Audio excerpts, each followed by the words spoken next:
Operation Sindoor కి సంబంధించి major Srinivas గారు మనతో పాటు ఉన్నారు. సార్ నమస్కారం సార్.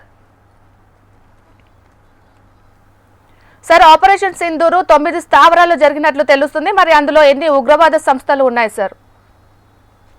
మనకి ప్రధానంగా 3 సంస్థలు కనిపిస్తున్నాయండి. అక్కడ లష్కర్ ఈ తైబా, జైష్ ఈ మహమ్మద్, హిజ్బుల్ ముజాహిద్దీన్ చెందినటువంటి సంస్థలు ఇక్కడ ఉన్నాయి అనేటువంటి ప్రీ ఇన్ఫర్మేషన్ ఏదైతే ఉందో, ప్రిసైజ్డ్ ఇన్ఫర్మేషన్, కన్ఫర్మ్డ్ ఇన్ఫర్మేషన్ తీసుకున్న తర్వాత మనం ఆ సంస్థల్ని లక్ష్యాలుగా చేసుకోవడం జరిగింది. అది అనేకమైనటువంటి పౌర సమూహాలు, సముదాయాల మధ్య ఉన్నప్పటికీ కూడా ప్రెసిషన్ టార్గెటింగ్ అనేటువంటిది చేసి దాన్ని దృష్టిలో పెట్టుకుని మనం మిజైల్ దాడులు అనేటువంటివి చేయడం జరిగింది. ఆ క్షిపణుల ద్వారా వాటిని ధ్వంసం చేయడం అనేటువంటి జరిగింది. అంటే ఆ ఇక్కడ ఉన్నటువంటి గతంలో జరిగినటువంటి యూరీ సంఘటన కావచ్చు, లేకపోతే పుల్వామా సంఘటన కావచ్చు, ప్రస్తుతం జరిగినటువంటి ఈ యొక్క పహల్గామ్ సంఘటన కావచ్చు, ఈ 3 సంఘటనలతో సంబంధం ఉన్నటువంటి ఉగ్రవాద సంస్థలు ఏదైతే ఉన్నాయో ఆ ఉగ్రవాద సంస్థలకు జవాబు చెప్పినట్లయింది. అదే విధంగా వాళ్ళు ఎంత పొగరు అంటే అక్కడ దాడి చేయడం మాత్రమే కాదు, ఒక దేశ ప్రధాని ఉద్దేశించి వెళ్ళి మీ మోడీకి చెప్పుకోండి అని చెప్పడం వల్ల ఒక ఛాలెంజ్ విసిరితే ఇమీడియట్ గా వాళ్ళు ప్రపంచంలో ఎక్కడ ఉన్నా దీనికి ధీటైనటువంటి జవాబు చెప్తాం అని చెప్పి భారతీయ ప్రధాని ప్రకటించడం జరిగిందండి, ప్రధానమంత్రి గారు. అదే విధంగా మనం ఏం చేసామంటే ఆ చెప్పిన విధంగానే ఆ యొక్క ఉగ్రవాద సంస్థలు ఏదైతే ఉన్నాయో ఉగ్రవాద సంస్థల్ని మనం లక్ష్యంగా చేసుకుని వాటిని అన్నిటినీ కూడా సమూలంగా నాశనం చేయడానికి మనం ఈ రోజు ఆపరేషన్ సింధూర్ అనేటువంటిది మనం లాంచ్ చేయడం జరిగిందండి. సార్ ఇప్పటి వరకు అందిన సమాచారం ప్రకారం అయితే ఉగ్రవాదులు ఎంతమంది చనిపోయి ఉంటారు, వారు ఏ మిలిటెంట్ గ్రూప్ కి చెందిన వారు ఉంటారు సార్? యాక్చువల్ గా ఇప్పుడు నేను మన రక్షణ శాఖ పెట్టినటువంటి 10 గంటలకు ఇచ్చినటువంటి మీటింగ్ అయితే నేను మిస్ అయ్యాను. అందులో అప్డేట్స్ నేను వినలేదు. అయితే బయట మనకి వినిపిస్తున్నటువంటి సమాచారం ప్రకారము సుమారు 100 మంది దాకా చనిపోయి ఉండవచ్చు అనేటువంటిది వాళ్ళు చెప్పారు. అయితే ఎగ్జాక్ట్ ఇన్ఫర్మేషన్ అనేటువంటిది మన యొక్క అధికారిక వర్గాలు వారు కన్ఫర్మ్ చేయాలి.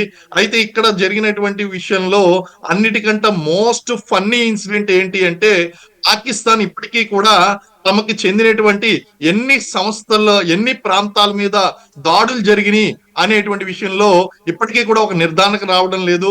కారణం ఏంటంటే తేలు కుట్టినటువంటి దొంగ పరిస్థితి పాకిస్తాన్ యొక్క పరిస్థితి ఎప్పుడు కూడా. కారణం ఏంటి అంటే ఈ ప్రాంతాల్లో దాడి జరిగింది అని చెప్తే అది ఉగ్రవాద సంస్థలకు సంబంధించినటువంటి ప్రాంతాలు కాబట్టి అది ఒప్పుకోకుండానే ఒప్పుకున్నట్టు అవుతుందండి. ఒక రకంగా చెప్పాలి అంటే గనక పాకిస్తాన్ ఇప్పుడు చాలా ఒక పెద్ద పొరపాటు చేసింది ఏంటి అంటే మా యొక్క ప్రాంతాల మీద భారతదేశం దాడి చేసింది అని ఒప్పేసుకుంది. కానీ మనం దాడి చేసింది ఉగ్రవాద స్థావరాల మీద. దానికి సంబంధించి గత కొద్ది సంవత్సరాలుగా ఆ సమాచారాన్ని మనం పాకిస్తాన్ గవర్నమెంట్ కి ఇస్తున్నాం. ఇచ్చి ఈ ప్రాంతం నుంచి, ఈ మదర్సా సెంటర్ నుంచి, ఈ మసీదు ప్రాంతం నుంచి, లేదా ఈ యొక్క హైడౌట్ ఏదైతే ఉందో ఈ బిల్డింగ్ నుంచి ఉగ్రవాదులు అనేటువంటి వాళ్ళు శిక్షణ పొందుతున్నారు. వాళ్ళు సీమాంతర ఉగ్రవాదం ప్రోత్సహించడం కోసం పాక్ ఆక్యుపైడ్ కాశ్మీర్ నుంచి మాకు అక్కడ కాశ్మీర్ లో ప్రవేశించి ఉగ్రవాద చర్యలకు పూనుకుంటున్నారు. మీరు మీ దేశం తరఫున చర్యలు చేపట్టండి అని చెప్పి భారతదేశము బుద్ధిగా చెప్తే వాళ్ళు అర్థం చేసుకోలేదు. సామధాన భేద దండోపాయాలు అంటారు. ఆ దండోపాయంలో ఏదైతే ఉందో ఆ దండోపాయాన్ని ఉపయోగించవలసి వచ్చింది. దండాన్ని ఉపయోగిస్తేనే తప్ప వాళ్ళకి బుద్ధి రావడం లేదు. ఈ రోజు మనం దాడి చేసింది ఏంటి అంటే క్లియర్ గా ప్రిసైజ్డ్ లక్ష్యాన్ని మనం ఛేదించడం కోసం ఏదైతే ఆ ఉగ్రవాద సంస్థలు తయారు చేస్తున్నటువంటి ప్రాంతాలు ఏదైతే ఉన్నాయో ఆ ప్రాంతాల మీదే మనం దాడులు అనేటువంటివి చేయడం జరిగింది. అండ్ పాకిస్తాన్ కి గట్టిగా ఒకసారి బుద్ధి చెప్పడం జరిగిందండి. సార్ శ్రీనివాస్ గారు, ఇప్పుడు పాక్ రివర్స్ అటాక్ చేసింది అనుకోండి, సో అప్పుడు మళ్ళీ భారత్ దానికి ఏ విధంగా సిద్ధంగా ఉందనుకోవచ్చు మనం? 100% రివర్స్ అటాక్ అనేటువంటిది జరుగుతుందండి. There is no doubt about it. కారణం ఏంటి అంటే పాకిస్తాన్ ఇప్పుడు ప్రపంచ దేశాల ముద్ర పాకిస్తాన్ కి పరుగు పోయింది. ఒకటి, దానికి ఎలా రియాక్ట్ అవ్వాలో అర్థం కావడం లేదు. మనకి అక్కడ పాకిస్తాన్ లో ఉగ్రవాద స్థావరాలు దొరికినాయి కాబట్టి ఆ స్థావరాల మీద మనం దాడి చేయడం అనేటువంటిది జరిగింది. మన దగ్గర ఉగ్రవాద స్థావరాలు లేవు కాబట్టి అమాయకులైనటువంటి పౌర ఆవాసాల మీద దాడులు జరపడం అనేటువంటి జరుగుతుంది. ఇప్పుడు లైన్ ఆఫ్ కంట్రోల్ కనుక మనం తీసుకున్నట్లయితే లైన్ ఆఫ్ కంట్రోల్లో వాళ్ళు ఆల్రెడీ ఆ బార్డర్ ప్రాంతం ఏదైతే ఉందో ఆ బార్డర్ ప్రాంతంలో ఆల్రెడీ దాడులు అనేటువంటి వాళ్ళు ప్రారంభించేశారు.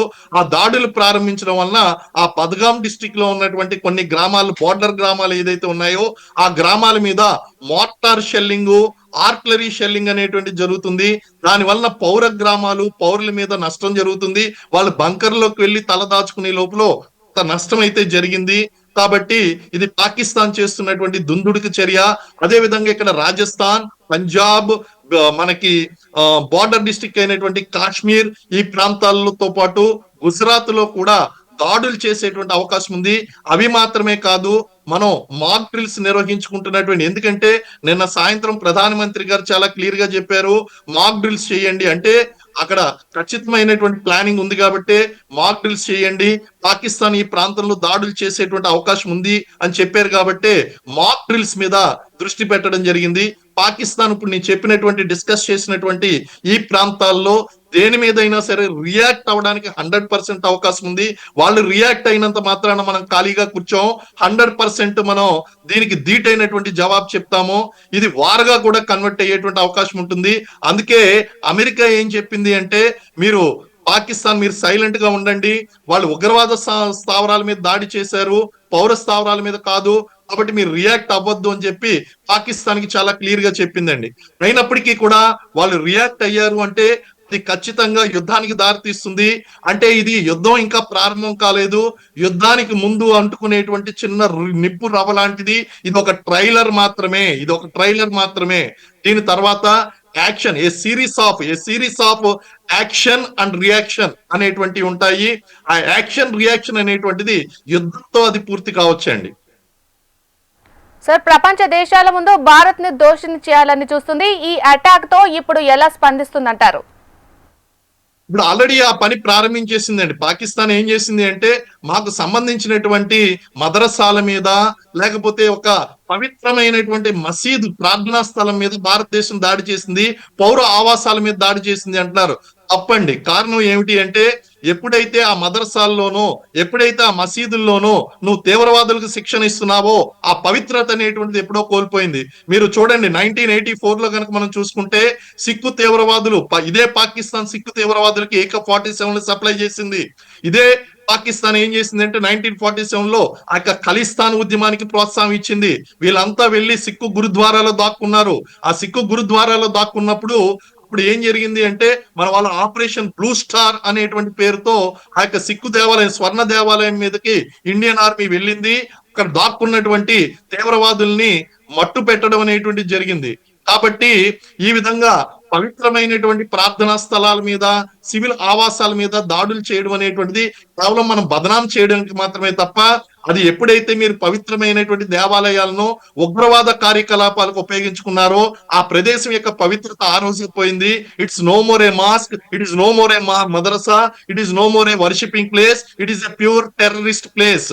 కాబట్టి ఈ యొక్క మతపరమైనటువంటి అల్లర్లను రెచ్చగొట్టడం కోసం పాకిస్తాన్ పన్నుతున్నటువంటి కుట్ర, దాన్ని మనం గట్టిగా తిప్పికొట్టాలండి. సార్, అలాగే ఇప్పుడు ఆపరేషన్ సింధూర్ పై పాక్ మౌనంగా ఉంటే మంచిదని డొనాల్డ్ ట్రంప్ అన్నారు. దీన్ని మనం ఏ విధంగా చూడవచ్చు సార్? ఎందుకంటే even the America is also sufferer అండి. డొనాల్డ్ ట్రంప్ కి ఇనీషియల్ గా ఆయన ఇది 1000 సంవత్సరాలు బట్టి జరుగుతున్నటువంటి సమస్య అని ఏదో ఆయన హేస్టీలో మాట్లాడేసి ఉండొచ్చు. కానీ వాళ్ళకు కూడా చెప్పేటువంటి వాళ్ళు ఉంటారు. మనం కూడా వివరించి చెప్పగలిగాం. కారణం ఏంటి అంటే, ఆ యొక్క ఒసామా బిన్ లాడెన్ కారణంగా అమెరికా కూడా ట్విన్ టవర్స్ మీద దాడి జరిగింది. అమెరికా యొక్క ప్రపంచ దేశాల ముందు అమెరికా యొక్క పరువు పోయింది. సో వాళ్ళు కూడా ఉగ్రవాదానికి సఫరర్సే.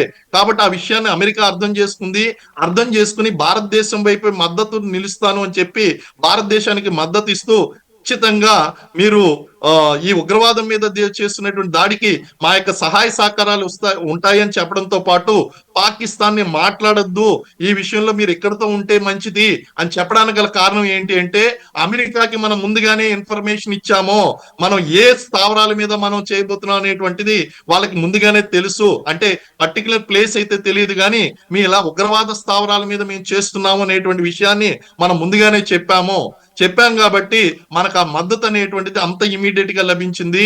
కాబట్టి మనం డిప్లొమాటిక్ వారి యొక్క ప్రిపరేషన్ ఏదైతే ఉందో అది ఎప్పుడో ప్రారంభించామో, ఇది ఒక ప్రెసైజ్డ్ మిలిటరీ ఆపరేషన్ ఏదైతే ఉందో ఆపరేషన్ సింధూరు, దీనికి సంబంధించినటువంటి ప్రయత్నాలు ఏ రోజైతే పహల్గామ్ లో దాడి జరిగిందో, ఏ రోజైతే జాతిని ఉద్దేశించి ఆయన బీహార్ సమావేశంలో బీహార్ లో ప్రధానమంత్రి గారు ప్రకటించారో ఆ రోజే డిసైడ్ అయిపోయిందండి వారికి మిలిటరీ ఆపరేషన్ సంబంధించినటువంటి ఆ యొక్క ప్రిపరేషన్స్. మన యొక్క ఇంటెలిజెన్స్ వర్గాలన్నీ కూడా ఈ పాక్ ఆక్యుపైడ్ కాశ్మీర్ నుంచి పారిపోయినటువంటి ఉగ్రవాదులందరూ కూడా ఎక్కడికి పారిపోతున్నారు, ఎక్కడికి తలదాచుకుంటున్నారు అనేటువంటిది కంటిన్యూస్ మానిటరింగ్ అనేటువంటి చేస్తున్నారు.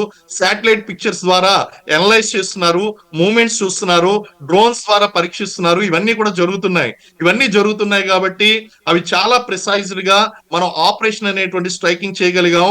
అందుకే ప్రధాని అన్నారు ఎప్పుడు చేయాలి, ఎక్కడ చేయాలి, ఎలా చేయాలి అనేటువంటిది ఆర్మీ నిర్ణయిస్తుంది అని చెప్పడానికి గల కారణం ఏంటి అంటే, ఆ రోజే మనకి ఆ యొక్క ఆపరేషన్ కి పర్మిషన్ లభించింది. But army has decided, army has given the leads. And army అంటే డిఫెన్స్ ఫోర్సెస్ అండి.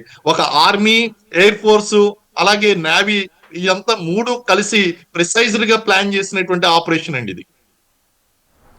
అలాగే సార్, ఇప్పుడు భారత్ పై దాడి చేసినప్పుడు చైనా నుంచి ఎలాంటి స్పందన రాలేదు. మరి ఇప్పుడు పాక్ పై భారత్ దాడి చేసినప్పుడు చైనా క్షణాల్లో స్పందించింది. దీన్ని ఎలా చూడొచ్చు మనం? చైనా అనేటువంటిది ఎప్పుడు కూడా tactically it is a friend to Pakistan and tactically enemy to India. ఈ విషయం ముందుగా కూడా గత డిస్కషన్ లో కూడా చెప్పడం జరిగింది. మనం చైనా నుంచి ఎటువంటి మారల్ సపోర్ట్ ని కూడా ఎక్స్పెక్ట్ చేయడానికి వీల్లేదు. అవసరమైతే అది ప్రత్యక్షంగానో పరోక్షంగానో పాకిస్తాన్ కి సపోర్ట్ చేస్తుందని ఆల్రెడీ చైనా తన యొక్క విమానాలను ఎందుకు పనికిరానటువంటి టెక్నాలజీ లేనటువంటి విమానాలను పాకిస్తాన్ కి అంటగట్టడం జరిగింది. అలాగే అమెరికా కూడా గతంలో ఒక తప్పు చేసింది ఏంటి అంటే F-16 విమానాలను చైనా పాకిస్తాన్ కి అమ్మడం. అయితే ఎప్పుడైతే ఉగ్రవాదానికి ఇది ప్రోత్సాహిస్తుందని తెలుసుకుందో టెక్నాలజికల్ సపోర్ట్ అనేటువంటిది ఇవ్వడం మానేశారు. F-16 విమానాలు అనేటువంటి ఏమాత్రం కూడా టెక్నాలజికల్ పరంగా మెయింటెనెన్స్ పరంగా సరిగ్గా లేవు, అవి ఎందుకు పనికిరావు. అలాగే చైనా కూడా పనికిరానేటువంటి విమానాలు వాళ్ళకి అప్పగించింది. సో చైనా వాళ్ళతో బిజినెస్ చేస్తుంది. అలాగే మనం శత్రువు కాబట్టి వాళ్ళకి ఫ్రెండ్షిప్ చేస్తుంది తప్ప అదర్వైజ్ పాకిస్తాన్ మీద ప్రత్యేకమైనటువంటి ఇంట్రెస్ట్ ఏం లేదు. ఈ రోజు ఒక టర్కీనో, ఒక ఇరానో, ఒక చైనానో దానికి సపోర్ట్ చేసినంత మాత్రాన భారతదేశానికి వచ్చినటువంటి నష్టం ఏం లేదండి. కాకపోతే కొంతవరకు మనం అనేటువంటి ఫేస్ చేయవలసి వస్తుంది. But we are prepared for that. అలాగే సార్, ఇప్పుడు ఈ దాడి చేసే అధికారం భారత్ కి ఉందంటూనే అమెరికా ప్రెసిడెంట్ ట్రంప్ షేమ్ అంటూ కూడా కామెంట్ చేశారు. మరి ఈ కామెంట్ ను ఎలా చూడొచ్చు మనం? మీరు మొదటి నుంచి కూడా ట్రంప్ యొక్క డ్యూయల్ బిహేవియర్ మీరు చూడండి.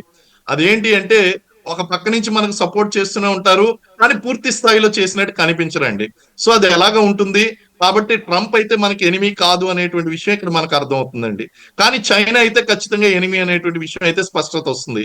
కాబట్టి మనం ట్రంప్ ఇస్తున్నటువంటి మద్దతు ఏదైతే ఉందో, డొనాల్డ్ ట్రంప్ ఇస్తున్నటువంటి మద్దతు ఏదైతే ఉందో ఆ మద్దతును స్వీకరిస్తూనే దాన్ని పాజిటివ్ గా పెట్టుకుంటేనే మనం ముందు కొనసాగించవలసి ఉంటుంది.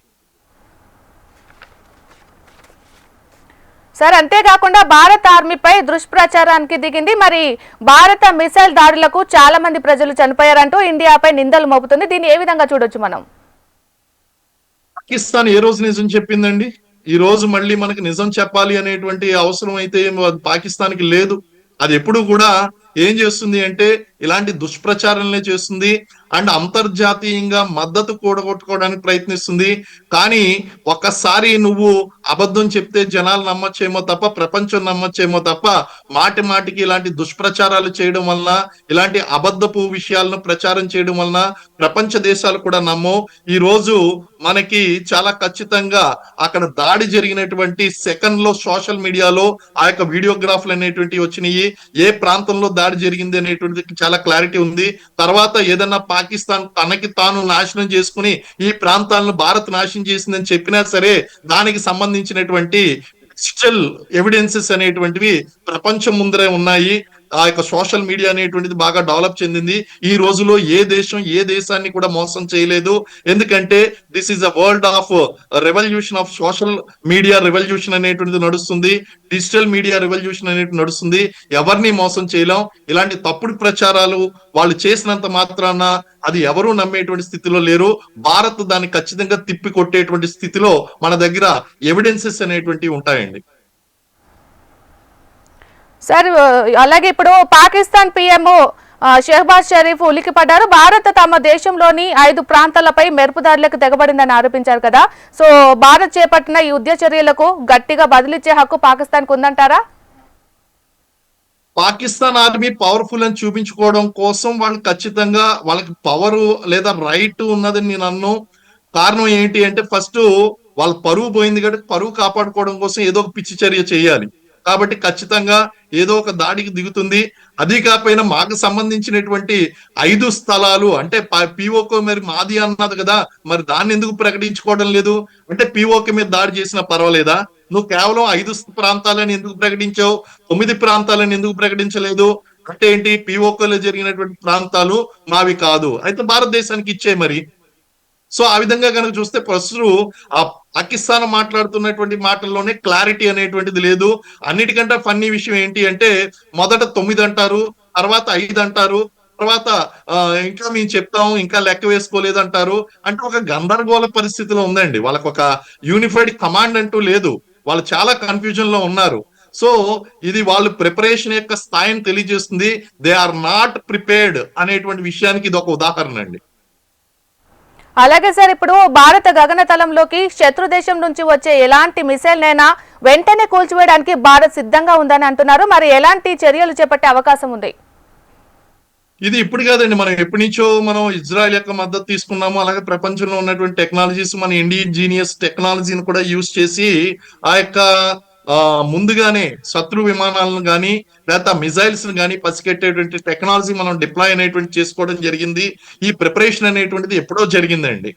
సో ఒకవేళ పాకిస్తాన్ ఇటువంటి చర్యలు చేపట్టినా సరే మనకు అడ్వాన్స్డ్ ఇన్ఫర్మేషన్ అనేటువంటిది ఉంటుంది. అలాగే వాటిని తిప్పికొట్టేటువంటి టెక్నాలజీ కూడా మన దగ్గర ఉంది. అలాగే మనం మాక్ డ్రిల్స్ కూడా ప్రారంభించామండి. మన ప్రయత్నాలు మనకు ఉన్నాయి. There is nothing to worry, but you should be more careful, double careful, more vigilant. అందులో నో డౌట్ అబౌట్ ఇట్. అదే సార్ ఇవాళ హైదరాబాద్ లో కూడా 4 ప్రాంతాల్లో మాక్ డ్రిల్స్ నిర్వహిస్తున్నట్టు తెలుస్తుంది.